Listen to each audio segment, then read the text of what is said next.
All right, so I'm going to pass it to Emily for this first part of the plenary. Okay, great. Thank you, David.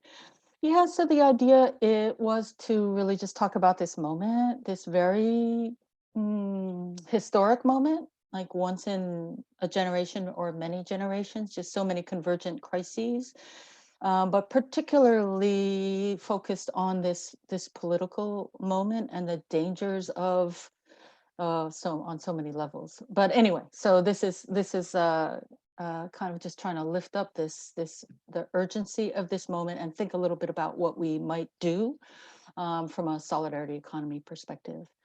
So I'm just going to say some quick things. Like I was just commenting on one thing that feels so scary and different to me as a born pessimist and cynic.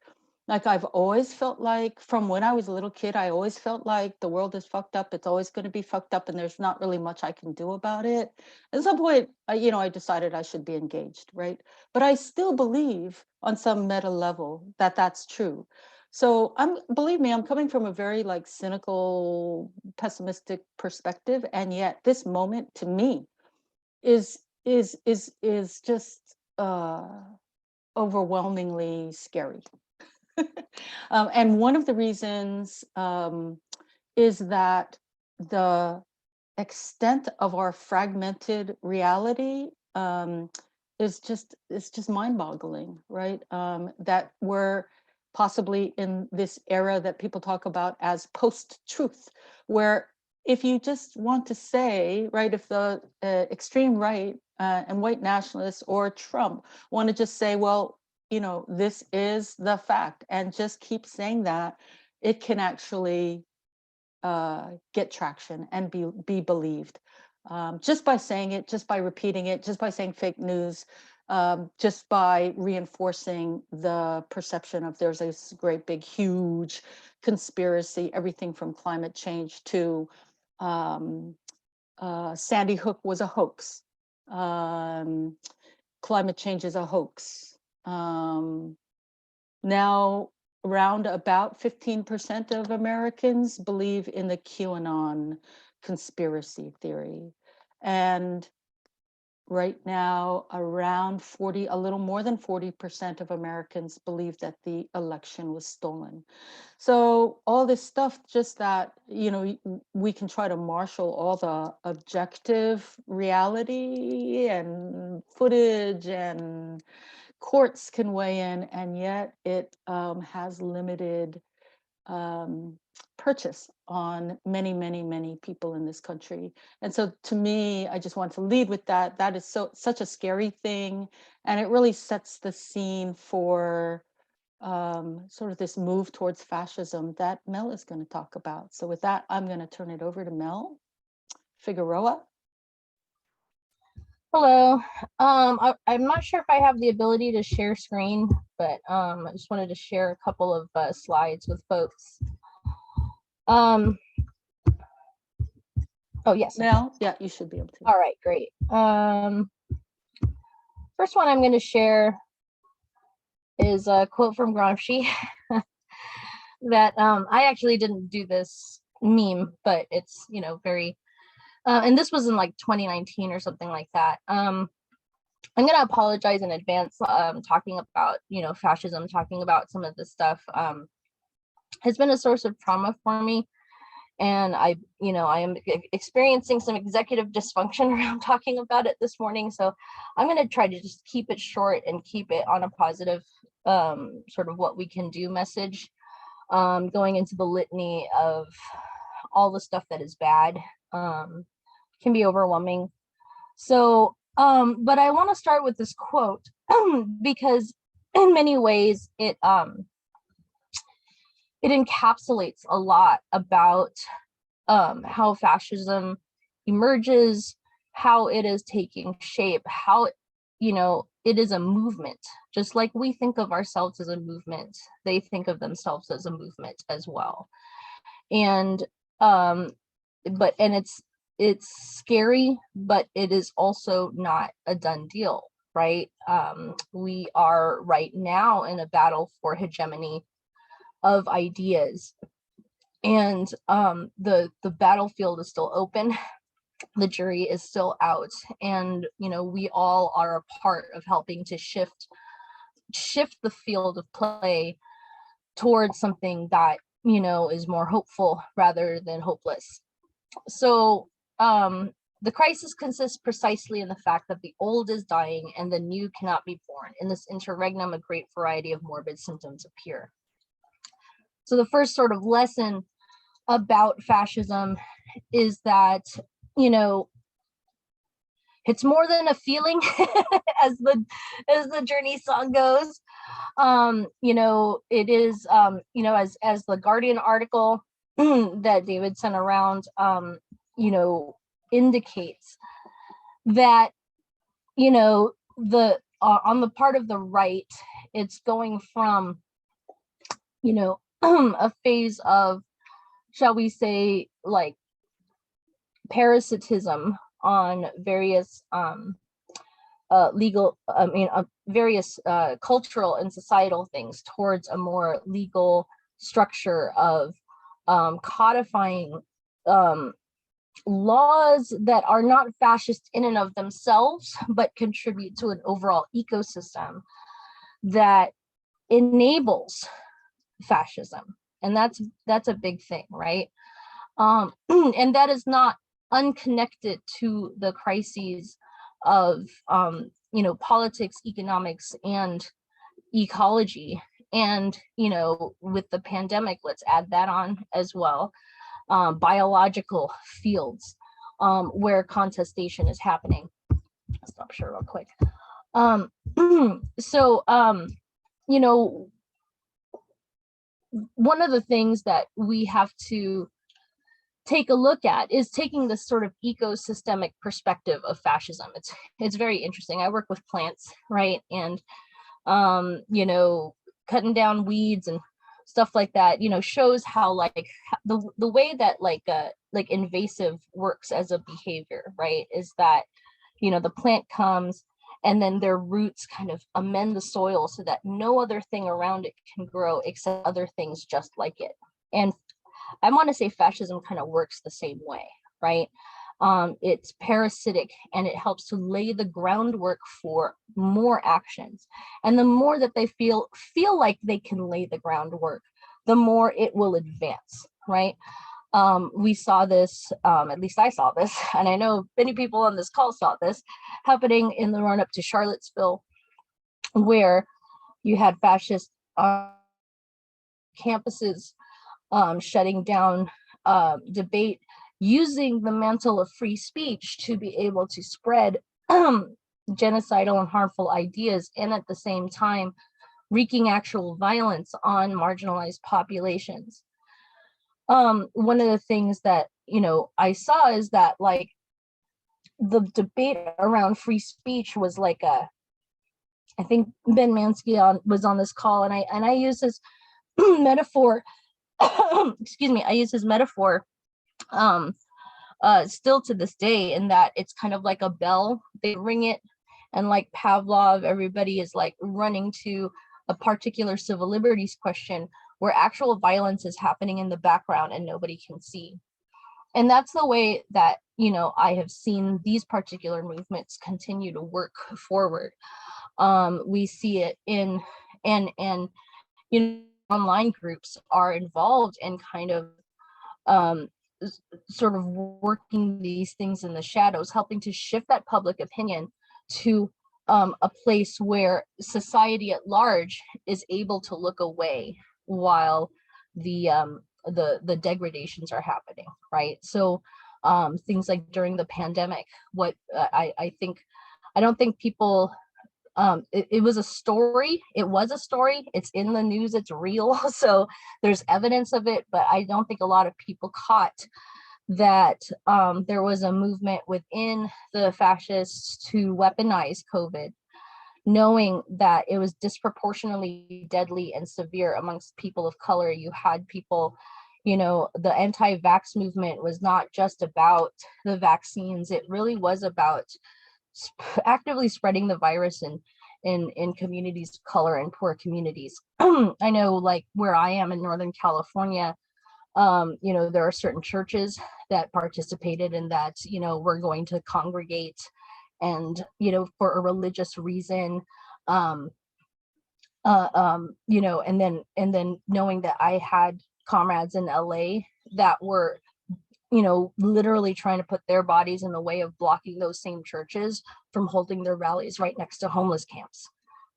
Right. So things like that are way more subtle than, you know, the looking at Trump as a singular thing, looking at Republicans as a singular force of fascism. The same thing with mass shootings, right? You know, there are groups online that, you know, they celebrate Dylan Roof as kind of like a hero and encouraging other disaffected teenage boys to act out those fantasies. They encourage it because what I think overall is trying to be done is to numb the society to the casual violence and the casual murder of undesirables in society.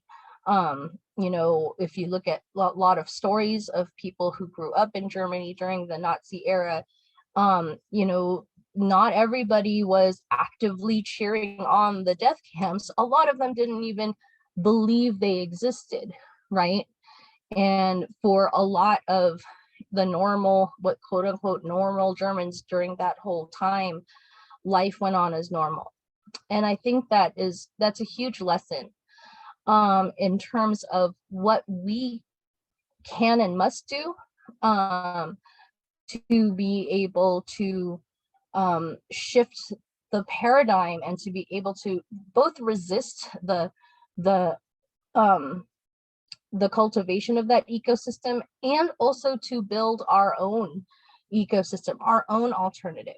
One of the things that I've also understood from being in both a resistance movement against fascism and also being attacked for being in a resistance movement against fascism is that, you know, I know an old political mentor of mine said that if you take somebody's framing, right, they've already won the debate, right? So this is kind of what we see between the Republicans and the Democrats, right? The Republicans will like move the goalpost over here, right? The Democrats is going to try to cut to the middle.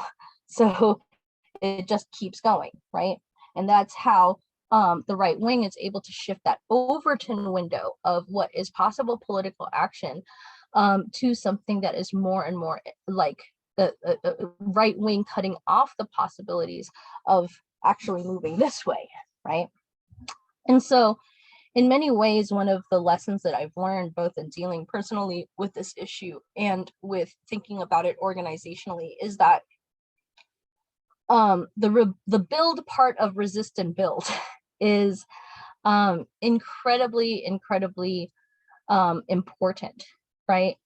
It's not just about resisting. The more that we, I mean, of course we must resist, but if we only take that as our barometer, we're also going to continue to see ourselves and society get pulled in this kind of a direction. Here, I'm going to share another something that I wrote in 2019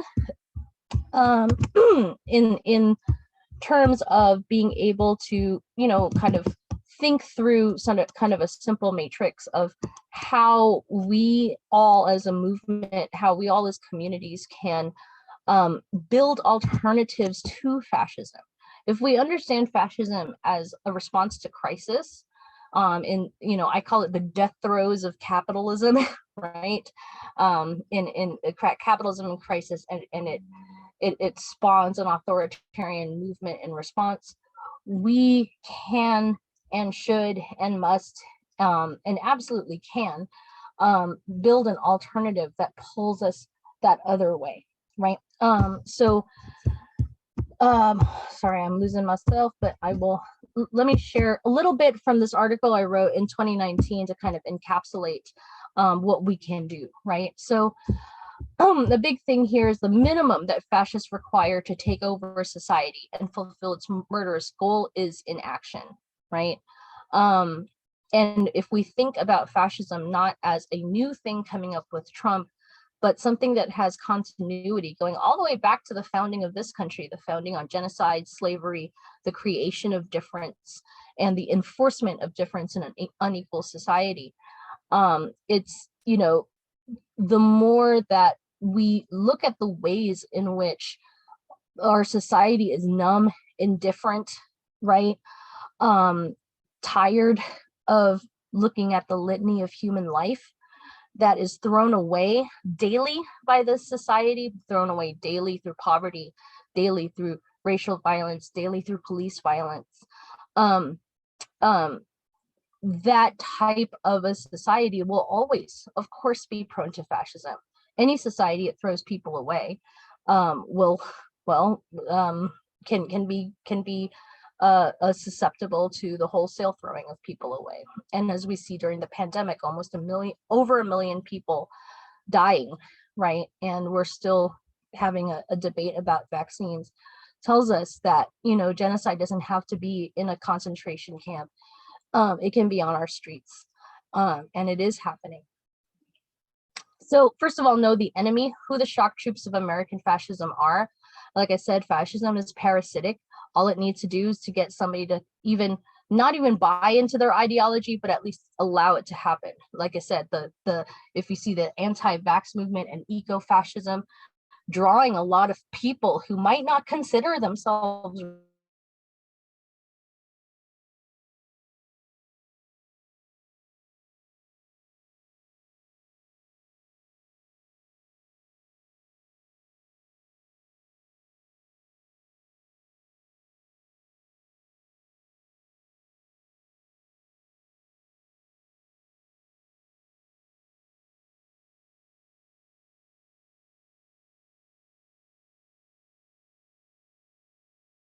Yeah, I don't know if we're gonna get audio back. So we might just, okay. I've just got one more thing to say, and then I'll put it back. So the last thing that I won't even share it anymore. The last thing that I think is most important, especially for this group, is to again, continue to build a society where the elements, those ecosystemic elements that encourage and enable fascism, are not able to exist. Okay, so there's a thing of like pushing it away, but it's also creating a different type of ecosystem, one that doesn't throw people away, one that has, room for everyone, right, to be protected, to be cared for, and to have a place where people who are confused and don't know what to do can actually point to and say, I want that world and I don't want this world. And I think, again, the solidarity economy, all of you who are working to build a world like that, that is, for me right now, the most important work to be done. Thankfully, we have seen a lot of resistance against fascism's legal incursions like Roe v. Wade and other types of things, but just resisting isn't enough. We need to build, and this is where I feel that people in this space, we are kind of the advance, or not advancing, because but we are the bearers of such a kind of world, and the more consciously we can understand that as a alternative movement away from fascism, and understand our work in those terms, I think that both encourages us and also makes what we do all that more important. Thanks.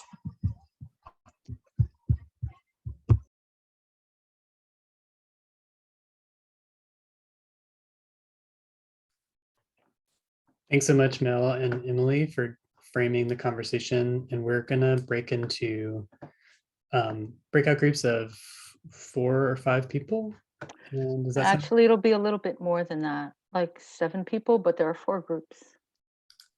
Okay. And just to say, there are slides. I dropped the link to the slide deck again in the chat. And starting slide number 22, that's for group 1, and then you'll see the next one is group 2, 3. So if you can take notes in those slides, that would be great. Sorry, back to you, David.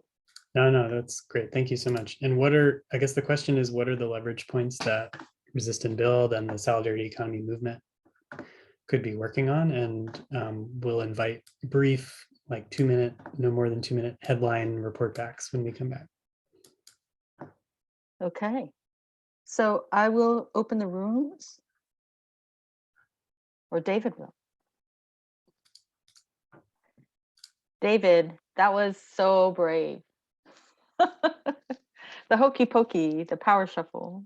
I was so impressed. Turns out we needed it. I mean, this is Yeah. heavy, you want to join a group or? I think I should have been assigned. We should all have been assigned. So I think we'll get dropped. I think we have We to. should. Okay. Yeah. Yeah. I'll join 4. Okay, I will join. I don't know. Doesn't matter. Oh, let's see.